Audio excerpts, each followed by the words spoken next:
Canard. Une canne couvait une douzaine d'œufs qu'on avait mis sous elle. 11 de ces œufs ressemblaient à tous les œufs de canne, mais le 12e était plus gros et d'une espèce différente. La canne était très fière de cet œuf. Elle le montrait à toutes les voisines qui venaient la voir, et elle disait « Voyez comme il est gros, je suis sûre qu'il en sortira un superbe caneton. » Au bout de quelque temps, la mère canne entendit, dans l'intérieur des 11 œufs ordinaires, de petits coups de bec, puis des pépillements.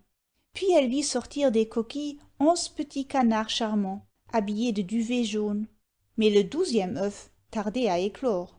Et bien que cela inquiétât un peu la mère, elle se disait « L'enfant n'en sera que plus beau ».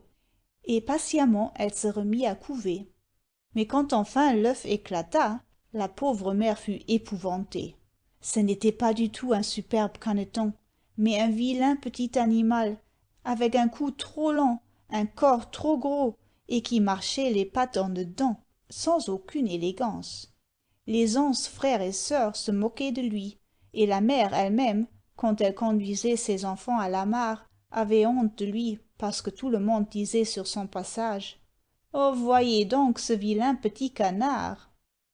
Personne ne voulait jouer avec lui, et le pauvre petit fut bien malheureux. Il tendait son cou trop lent vers le ciel, comme pour dire « Ah, pourquoi suis-je né ?» Ou bien, le rabattant tristement le long de son corps, il restait à rêver dans un coin.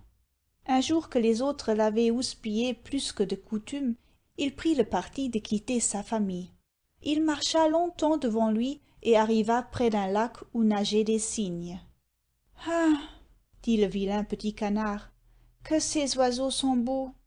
Pour sûr ils me chasseront, car je suis trop laid. » Et il se disposait à se retirer, lorsqu'une grand-mère cygne, qui se reposait sur la rive, l'interpella.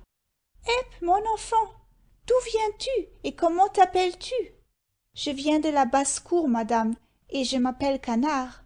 Je suis parti parce que mes camarades me trouvent trop laid et ne veulent pas jouer avec moi. »« Pauvre petit !» dit la mère grand. « Le fait est que tu n'es pas bien joli, mais cela vient de ce que tu es fatigué et triste. Attends un peu que je t'examine. Tu me rappelles un petit-fils que j'ai perdu. Oui, il n'y a aucun doute là-dessus. Tu n'es pas du tout un petit canard, tu es bien un cygne. C'est la fermière qui a dû glisser un de nos œufs parmi les œufs de canne. Et celle que tu as prise pour ta mère n'était que ta couveuse. Pauvre petit orphelin, viens sur mon cœur. » Puis la grand-mère appela tous les autres cygnes, et elle leur raconta l'histoire du vilain petit canard. « Il n'est pas si vilain que ça, » dirent les cygnes.